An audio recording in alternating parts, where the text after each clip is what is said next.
All right. Wide receiver, who's in your top five? Cooper Kupp, Justin Jefferson, Stephon Diggs, Tyreek Hill, Jamar Chase. So pretty straightforward this week. Yep. Kupp, Jefferson, Diggs, Adam. Wait, who do you have number four? Oh, Tyreek Hill. Ever heard of him? Okay. I had no. That was like someone was different for mine. Yeah, you have Devontae Adams. Yeah, I got Adams Tomato, number four at this point. and then Chase number five. I'm going back to Adams here against Kansas City. High total game. I did have Hill I think it was 5 or 6 last week though. So, do you have Hunter Renfrow coming back this week? Is that maybe the difference? No, I do have him coming back. So, okay. All right. And I still have Adams that high. I mean, he's running route 98% of the dropbacks. Oh yeah, I'm not going to argue against Adams. If you have him, start him. And we've kind of been seeing, like Hill got that lucky 65-yard grab. So like we've kind of been seeing them kind of alternate big games sometimes, Hill and Waddle. Oh yeah. No, I hear you. That Tyreek Hill is quarterback proof. Remember he was posting legit wide receiver one numbers with who was it, Matt Moore? Yeah. Oh no, I love me some Tyreek Hill. Yeah. It doesn't matter that it's Teddy under center. Just really this top seven. Yeah, top 7, it's all elite. So. Oh, yeah, Debo. Oh, man, yeah. Oh, my God. Yeah, we called that one, right? Woo! He always kills the Rams, man. Just completely just shredded. So good. All right, who you high on? Garrett Wilson. I faded him, his receiving prop last week. I took the under 4.5. And that hit. He's coming off his worst game of the season, only caught 2 balls for 41 yards. But I was very encouraged from what I saw from Zach Wilson last week. Wilson's run rate spiked up to 88%. Granted, week 3, he was in and out of the lineup with an injury. So this was coming, but could be in for a big week against the Dolphins defense that ranks 31st in DVOA against the pass. This could be a sneaky shootout. This could be a game that I'm stacking heavily in DFS. So love Garrett Wilson this week. He's my wide receiver 24. I got him at 33. Wow. What do you have Zach Wilson's passing yards at? Ooh, Zach Wilson's passing yards. Let's see. That was a fun one to project. I said F it. 255. Let's go. Whoa. so what do you got? You're only He's gonna channel Joe Flacco this week. But yeah, like you're only 30 yards higher than me. I just sasaid screw it. Whoa. He did throw for 252 last week. So. He looked good doing the gritty. Like I am all in on this offense. So this is a good matchup. I think this will be sort of a shootout. So I just went all in on the Jets passing attack. How could you not? So the other guy I'm high on is Adam Thielen. My God, just the past couple of weeks I've been high on him, but he's come through. He's running route over 95% of the time, all 4 games. His target per route run rate has been over 20% the past 2 weeks. So, you could project him close to 5 receptions, that sort of underlying usage. So he's established a very solid weekly floor, and he's only scored 1 touchdown this year. We aren't even banking on touchdowns with him. So we could see a much higher ceiling for him once he starts to have positive touchdown regression. So he's my wide receiver 22 right now compared to the consensus is wide receiver 33, I believe. So love Adam Thielen this week. Yeah, I got him at 25. It's an interesting one because the Bears, I know no one's throwing at Jalen Johnson, so I'm interested to see how O'Connell kind of schemes that up. Is he going to get is he just going to try to Osborne, throw him to the dogs and let him just occupy him? Because I think Johnson stays stationary, but no one's been throwing at this dude. So, but yeah, I have Thielen not as high as you, but 8 spots higher than consensus. I have about 4.8 catches, 54 yards, and 0.43 touchdowns. So nice. There were some of these number 2 receivers, I felt like people were way too low on coming into the season. Thielen was one of them. Tyler Lockett was another. It's like these guys are getting a little older, but they're not dead. Allen Robinson is dead.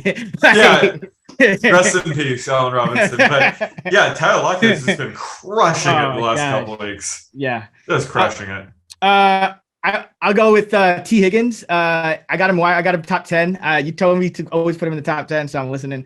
Always top 10. He's averaging in the non-concussion game, so he left week 1 early. In the other 3 games, 6 catches, 96 yards, 0.67 touchdowns per game. That's just monstrous. He's kind of cutting into Jamar Chase's production. Chase is only my wide receiver 5 now because T. Higgins has been so good.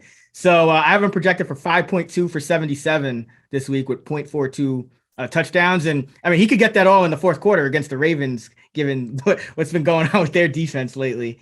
And then another guy I'm high on is Chris Godwin. I just don't think people realize that he played 83% of the snaps and ran a route 85% of the time. So, I mean, we're gonna rank him high while he's healthy and just hope he can finish games. But he ran around 85% of the time. Evans was up at 92.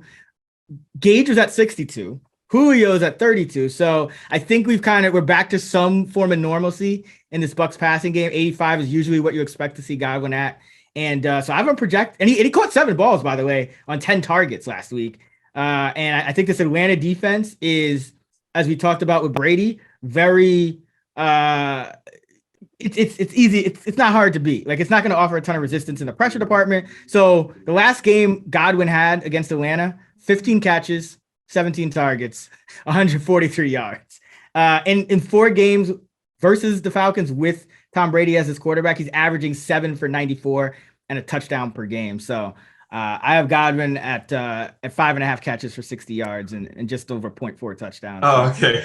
Okay, good. Because when I was doing my initial projections, I was like, what the hell is going on with Chris Godwin? I had him at 5.5 catches. And like I said, sometimes those projections kind of scare me. So, like, you know, you're trying to pack in a suitcase, you like shove it down. I lowered him to 4.9, but after hearing that, I think I'm going to raise him up. And yeah, he looked like he had his knee snap in half or something. Oh, great, he got hurt again, but he should be fine, right?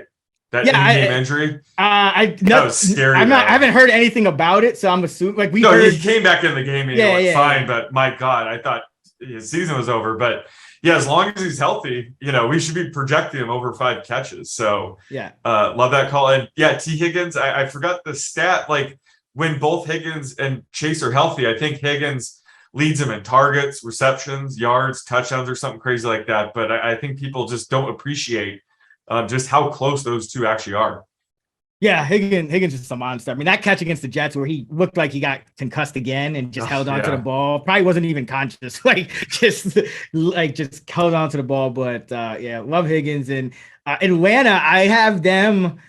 Defenses, it's really noisy. So, I don't make a ton of adjustments. Yeah, very minor. But Atlanta, I have the biggest adjustment to the opposing team's completion rate against the Atlanta defense. They're allowing 69% completions this year. So that's also probably why I'm pretty high on Godwin receptions. I think it's just going to be pitch and catch with the Falcons, not getting any pressure.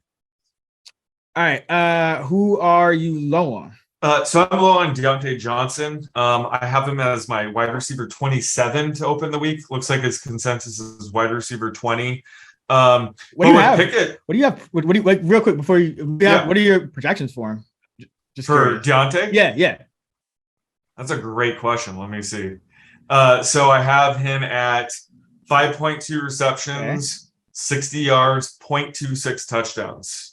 Okay. Yeah, I have him at 5.8. That's probably where the consensus is different. You're probably factoring in Pickett's erratic A-dot. Yep, you're darn tooting. And so Pickett's higher A-dot, third highest week 4, was massive for George Pickens. And it could hurt Deontay. We already saw it last week. Deontay only went 2 for 11. Pat Freiermuth, he's emerging, 7 catches for 85 yards.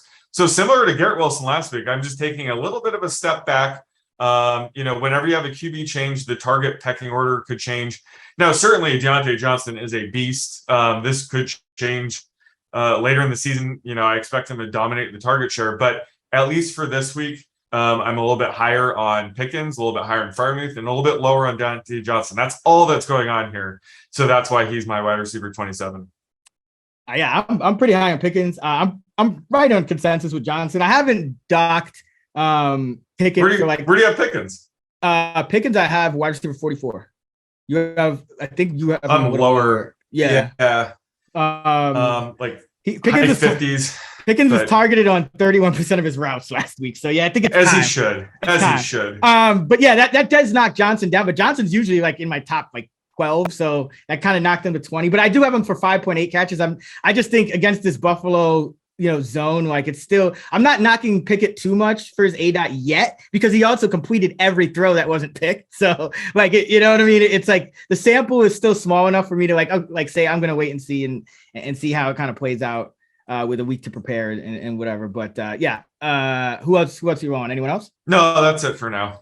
I got quite a few guys. So okay, fire away. Yeah, I mean, there's some minds at wide receiver this year, and Amari Cooper, I'm surprisingly pretty low on this week. I have him at wide receiver 36. He's consensus wide receiver 21. So he had 2 games with 101 receiving yards exactly, but his other 2 games he had 17 yards and 9 yards. So to me, that's just too inconsistent right now for a wide receiver 2, ranking.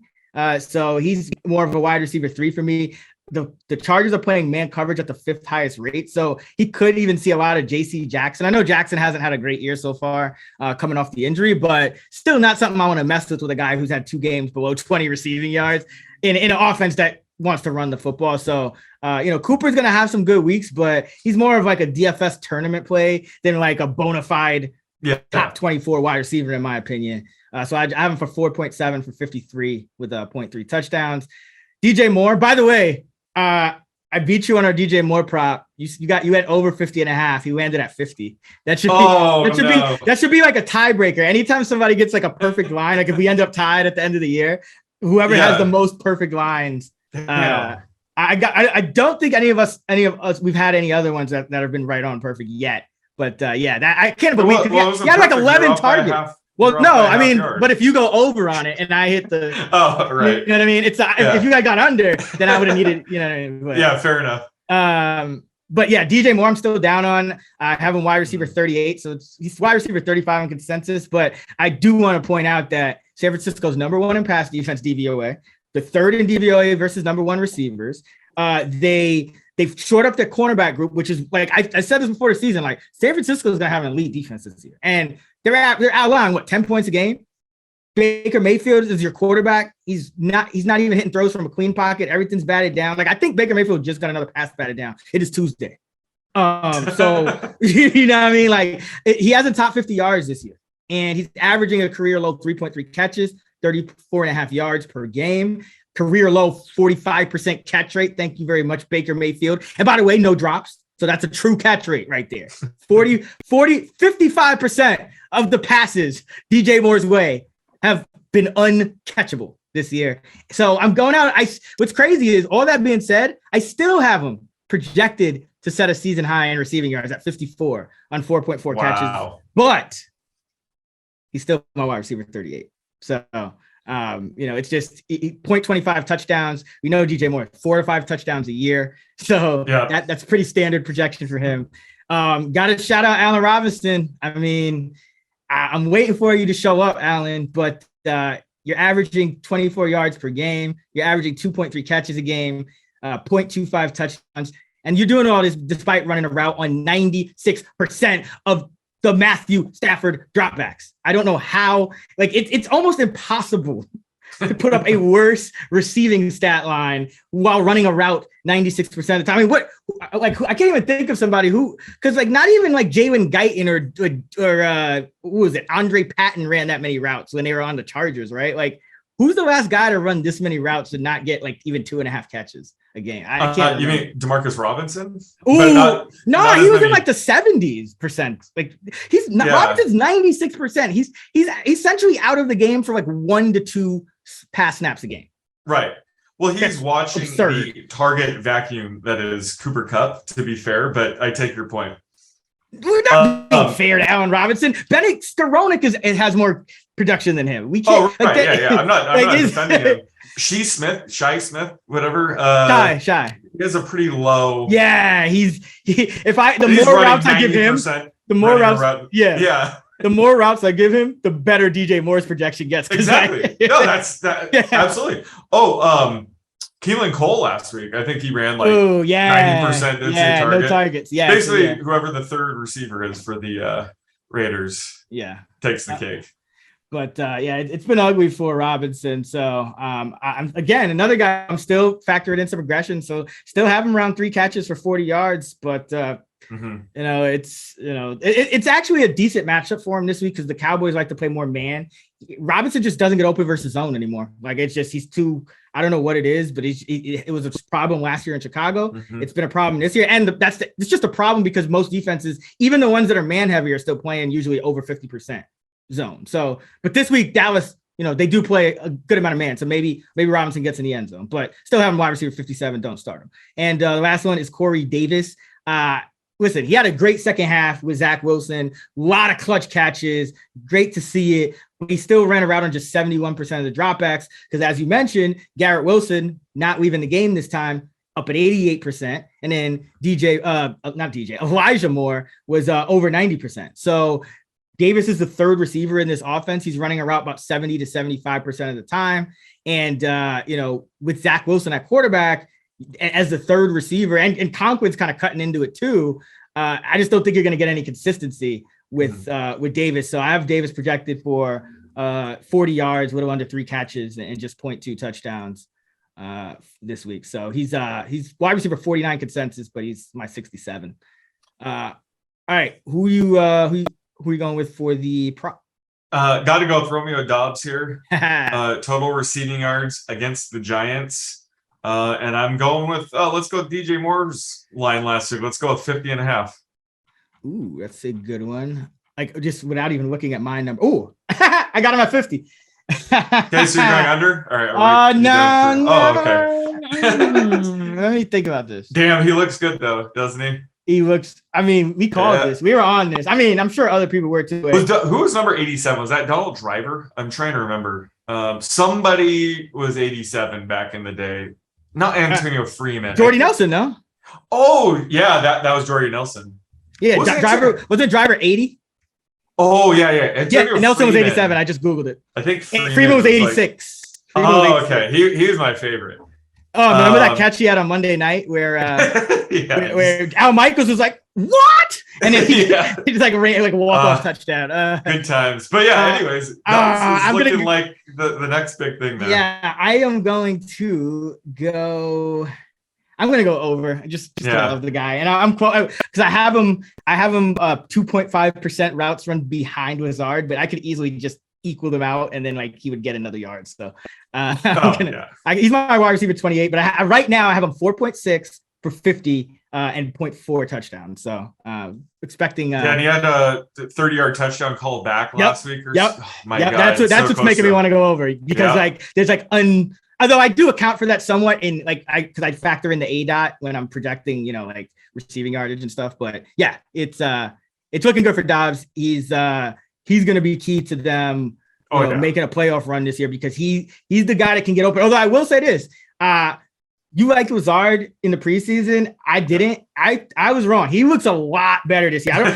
He's looking more and more like a Drake London than he just never looked. He looked like he looks a little more spry. That's a good comp. You know what I mean? So he's not quite Mike Evans out there, but he's looking a lot better and he's been open a little bit more than I thought he was going to be. So yeah, his target route run is still 18. Lazard, Dobbs is 22, but that's still, I think if you said Lazard was going to be at 18%, I think that anyone would be happy with that. With touchdown upside. Yeah, exactly. Exactly. And Cobb is looking good too, right? Like it's so weird. Like even Watkins looked good. Watch the Packers just have a good receiving core after all. Well, too soon on the Cobb. I had under 2.5 receptions. He had 0 with like 5 minutes left and got 3. Yeah. Oh my God. He got that garbage run to end the game. Yep. He got the garbage run to end the game. They just dumped him off and he was like, what do you want me to do? And he just danced around for a little bit and lay down.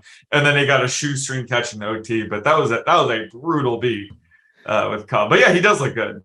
It's Aaron Rodgers under center. Everybody's gonna look good. So Sean always any prop Sean gets wrong, the next week it hits. So it's 13-1 so far. I have Cobb at 1.9 catches. So I'm just saying. I think it's time to play. Get your money, double it up. 2 units. Any prop that we're both on has gone like 7-0 so far this year. My favorite thing was waking up from my fucking hangover like the next day. No, I left my phone in the Uber, and then I finally got it back, and like I checked the app.